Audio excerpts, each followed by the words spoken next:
Hey everyone, and welcome back to another video. And in this video, I'm going to show you how to set up a Whirlpool washing machine. Now this video is going to be particularly useful for individuals. Let's say that you just got a new home and it included this Whirlpool washing machine. How do you actually go ahead and set it up? Now this video is going to be short, sweet, and simple, guys. There's not going to be a lot of steps involved.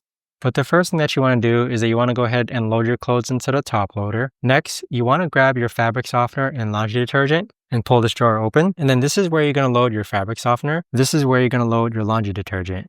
So if you have liquid laundry detergent, you could actually load it into here. And then if you have powder laundry detergent, you could actually go ahead and load it into there as well. Afterwards, close up the jar, close up the lid, and then you have multiple different modes here. So once we turn our Whirlpool washing machine on by pressing this button, you have a normal mode, heavy duty, whites, towels, etc. So if you have a lot of blankets or heavy jackets, you can use heavy duty.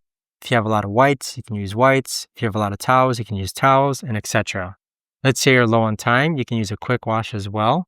But no, most of the time, I just leave it to normal. And then the one option that people often forget is the light indicator for fabric softener. So you want to click on rinse options, and then there you have it. The fabric softener light indicator has been turned on. And then in order to start it, you just want to click on hold to start, and you should see these light indicators turn on. And you're also going to hear the washing machine click. So if you click on hold to start, you're going to hear it click, and there you go. But that right there, guys, is the best and easiest way that I know of to actually go ahead and run your Whirlpool washing machine. If you guys know of a better, easier way to actually do this, let me know in the comments down below. I would love to know. Thanks so much for watching, everyone, and I'll see you guys all in the next video.